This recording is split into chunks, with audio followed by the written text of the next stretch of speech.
El DESI, Latino, 5.3. El DESI, la 2, 5.0. El DESI, la 3, 5.1. Y lo que acaban de ver es básicamente el lap timer de Rotor Hazard por fin funcionando. Si eres un piloto de drone racing o que quiere practicar drones de carreras, seguramente vas a necesitar uno de estos dispositivos en algún momento. ¿Para qué nos sirve un lap timer? Básicamente un lap timer es un dispositivo, una combinación de hardware y software que nos permite hacer mediciones de los tiempos que estamos haciendo dentro de un circuito. Y tiene el objetivo como tal, y personalmente lo considero, de poder entrenar y además de todo de mejorar, pero también nos ayuda en un factor de competencia para podernos medir realmente con otros pilotos y entender quién es más rápido y cómo realmente inclusive podemos mejorar en una pista. Ahora, entendiendo un poco qué es un lap timer, les voy a explicar un poco de manera muy rápida cuáles son las tecnologías que actualmente en el mercado de lap timer. Y básicamente para poder conseguir un lap timer podemos tomar la decisión de hacer uno solo, que es este el que yo hice, o inclusive comprar algunos. Tenemos sobre la compra de algunos lap timer en el mercado pues diferentes opciones. Uno de ellos, por ejemplo, trabajar de las más anteriores a las más viejas, que son lap timer a través de sistemas de medición de tiempo a través de transpondedores, donde básicamente es que en un circuito se colocan diferentes sensores y el dron tiene también un sensor. A medida que el dron pasa por los diferentes sensores que hay en el circuito, pues se va tomando el tiempo, se va reportando pues obviamente la información del dron y con base en eso se hacen cálculos y se determina el tiempo de vuelta. Aparte de eso, tenemos otros que son lap timers que se montan con RFID. Y básicamente RFID es como si vamos a un supermercado, encontramos esos sensores muy grandes que hay y cuando uno pasa con un producto que tiene un chip de RFID, pues ese van a sonar. Aquí sucede exactamente lo mismo con los drones. A los drones les podemos colocar unos sensores de RFID y pues en los gate o en el gate de meta se puede colocar un sensor similar que funciona como el de los supermercados para que cuando pase el dron se tome el tiempo de vuelta. Inclusive este tipo de sensores son utilizados o de lap timers a través de RFID, los usan por ejemplo en carreras de multi-GP. Pero para poder llegar a trabajar también lap timers sin este tipo de tecnologías que pueden llegar a ser muy costosas, pues podemos llegar a trabajar lap timers que funcionan a través de la medición de la intensidad de señal de video de nuestros drones. Y básicamente lo que hacen estos lap timers es que tienen unos chips de video, unos receptores de video como los que usamos usualmente en nuestras gafas, son receptores RX5808, y lo que hacen es que cuando el dron pasa por encima del lap timer, él detecta la intensidad de la señal y cuando está muy cerca obviamente detecta que hay una intensidad muy fuerte de la señal y en ese momento empieza a contar el tiempo y cuando vuelve y pasa y detecta una intensidad igual o similar, pues simplemente cuenta que eso es una vuelta y de esa manera se hace el conteo. Rotor Hazard nos ofrece un lap timer que es una fusión entre lo que es hardware y además de todo un servidor para poder gestionar todo el tema de conteo de vueltas y poder recibir información, que es lo que vieron en pantalla en tiempo real de lo que está sucediendo. Pero ese servidor o ese programa o ese software básicamente no es solamente algo que cuenta vueltas, sino es algo que nos permite gestionar carreras inclusive de manera profesional, y eso es algo que realmente suma mucho valor y es la razón por la cual yo decidí obviamente poder utilizar los lap timers de Rotor Hazard. Previamente utilicé unos lap timers personales que si quieren los pueden llegar a conseguir, que son como este, que es de Immersion RC o inclusive de Team Black Sheep, que pueden llegar a servir para poder trabajar de alguna manera y pues poder hacer algunos entrenamientos. Pero si quieren pasarse o tener una solución un poco más profesional, pues se hace necesario este tipo de dispositivos. Aquí les voy a contar cómo se armó, cómo lo armé, no de una manera muy detallada porque no voy a hacerles un video, un tutorial de cómo soldarlo porque realmente está muy bien explicado en la documentación de Rotor Hazard, pero sí les voy a explicar realmente cómo se hace de manera muy general, entendiendo qué hay que hacer, qué hay que comprar, cómo hay que ponerlo, porque realmente una persona que tenga conocimientos en electrónica muy seguramente lo podría llegar a armar en un día y configurarlo en un día siguiente. Yo me demoré básicamente 4 días o casi 5 días en medias tardes haciendo este proceso. Hacer un lap timer no tiene nada de ciencia, realmente es algo muy sencillo. Realmente la configuración puede ser o calibración del dispositivo puede llegar a ser un poco más compleja, pero es realmente algo que puede hacer cualquier persona. Así que a ustedes les gusta el mundo del drone racing y quieren animarse a ser mejores, les recomiendo que vean este video. Como siempre, gracias por estar aquí y por su apoyo. Si les gusta este contenido, hagan clic en notificaciones o suscribirse para que así podamos seguir creciendo. Gracias. Lo primero que hacemos es hacer que entramos a la página de Rotor Hazard. La página de rotorhazard.com no tiene más allá de información general acerca de qué es el proyecto. Hacemos clic en un link que está ahí y nos va a mandar esa la link del proyecto dentro de GitHub.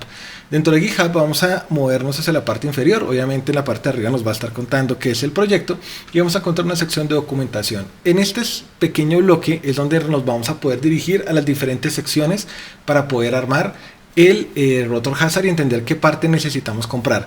¿Qué partes, y vuelvo y lo comento, qué parte necesitamos comprar? Básicamente las partes se dividen en los siguientes apartados. Lo primero, electrónica. Lo segundo, los componentes para ensamblar y pues como tal terminar. El tercero, la caja como tal.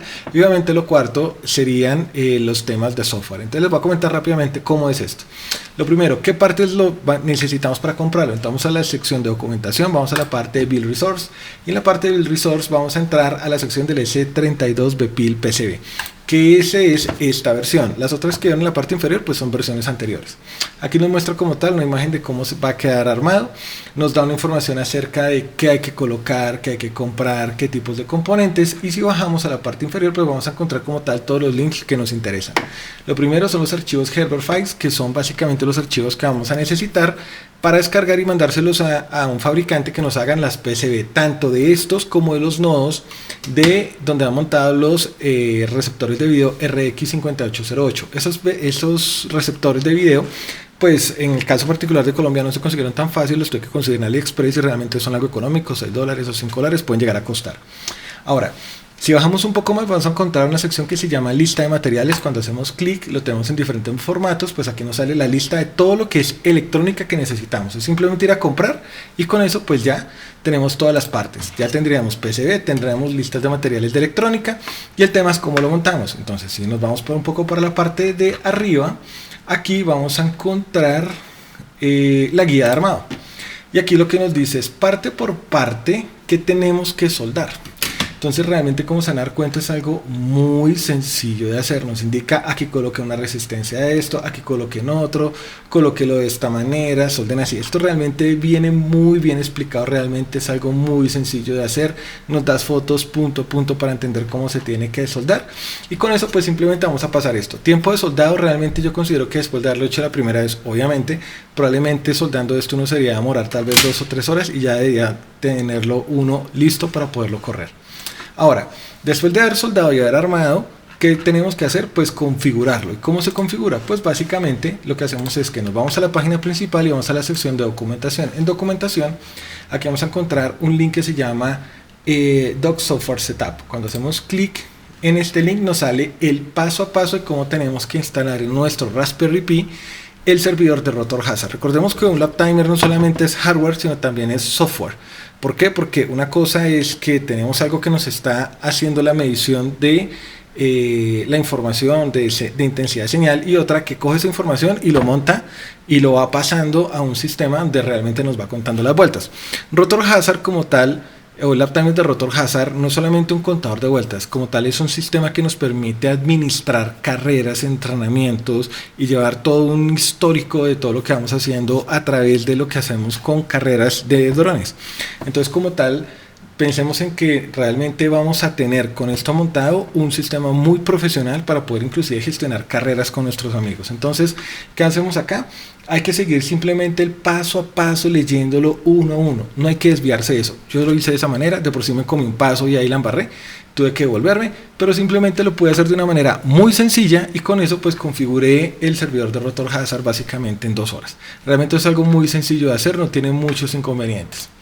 Terminado de montar esto dentro del servidor de Rotor Hazard, simplemente nos queda hacer el proceso de ensamblaje. ¿Y cómo lo deberíamos hacer? ¿O cómo lo montamos? Pues simplemente nos vamos a devolver, vamos a la sección de recursos, vamos aquí a esta parte de la PCB y vamos a encontrar aquí un pequeño link que pues yo lo encontré de esa manera porque a veces no es fácil encontrarlo, donde dice aquí en los PCB, bueno, donde aparece la impresión en PLA.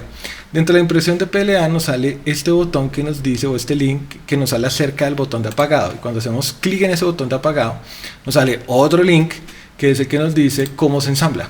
Aquí en este link nos salen la otra lista de componentes que son tornillos, botones, switches para poderlo conectar. Y sobre eso les voy a explicar algo porque al principio no entendía. Y básicamente el uptimer de Rotor Hazard tiene en la parte de atrás 2 botones. Este botón como tal es el de encendido apagado, que lo que hace es prender y pues apagar todo el sistema. Y este botón en particular lo que hace es que como la Raspberry Pi, cuando nosotros lo prendemos, ella inicializa de forma automática.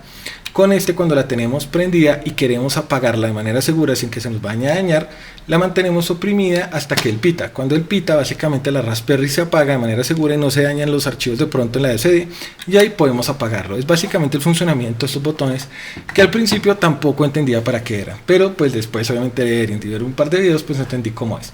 Terminado este proceso de ensamblaje, ¿qué nos queda? Simplemente entrar a el servidor de Rotor Hazard en nuestro computador y pues simplemente configurar las carreras. De eso sí les voy a hacer un video por separado, que he estado intentando mirar cómo se hace, todavía estaba aprendiendo un poco, pero realmente lo más relevante de ahí es que lo primero que tenemos que hacer es calibrar el lap timer. ¿Por qué? Porque obviamente, y eso se lo voy a explicar en ese video, pero básicamente cada uno de los sensores tiene un margen de picos de señal, y obviamente esos márgenes de picos de señal pueden llegar a variar con cada uno de los drones que nosotros tenemos, porque obviamente son marcas diferentes y BTX diferentes.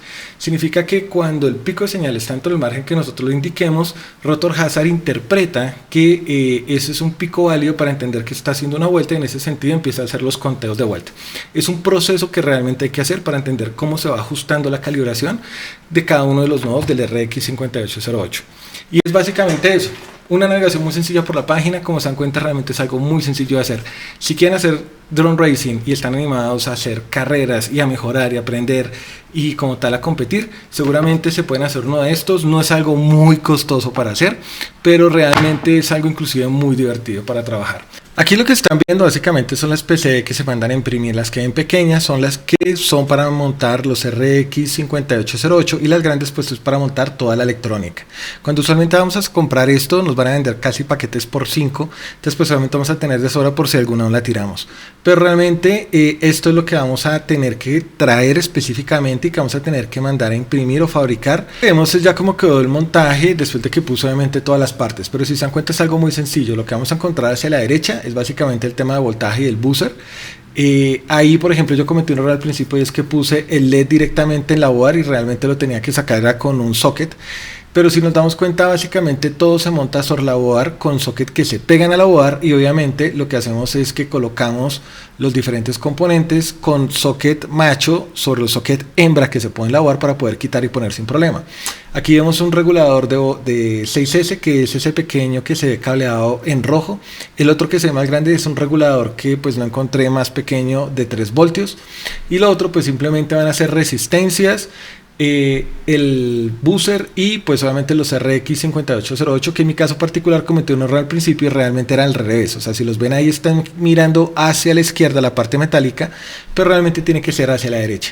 Lo que está negro en la parte izquierda inferior es el SM32, que en mi caso estoy utilizando la versión Blackpill. Acá lo que vemos es como tal, ya tenemos armado, simplemente se soldó todo. Aquí cometí algunos errores al principio porque obviamente no le di como debería ser, pero lo que tenemos es que yo soldé el XT60 directo a la PCB y realmente no hay que hacerlo así. Si miramos la documentación nos dice que debemos utilizar un puente para poder colocar el switch, utilizar realmente dos conectores, un XT30 y un XT60, pero igual para pruebas me funcionaba así. En la parte izquierda inferior está la conexión a la Raspberry Pi. El conector está en la parte de abajo de la PCB, que es algo que tienen que tener presente. Y por otro lado, en el case que imprimimos en PLA, se recomienda colocar algún aislante al case para atenuar la señal que está recibiendo los receptores de video. Y esto es porque si nosotros colocamos el lap timer en un gate particular dentro de la pista y de pronto el drone está pasando por un lado o porque hay un gate cerca, es probable que de pronto vaya a tomar la señal en ese momento de video del dron y puede llegar a contar una vuelta. Entonces lo que se hace es poder tapar casi todas las caras del case por dentro con algún tipo de aislante. Se deja solamente una que no tenga aislante, que es por donde debería recibir mejor señal, y de esa manera pues podemos procurar dar una orientación, una dirección al proceso de recepción de señal de los RX 5808. Bueno, acá lo que vemos es ya terminado como tal, cuando yo terminé de armar el lap timer. En este momento lo tengo cerrado, pero aquí como tal se pueden dar cuenta cómo quedó todo conectado. Lo que vemos en la parte de adelante pues son los receptores de video, los RX 5808.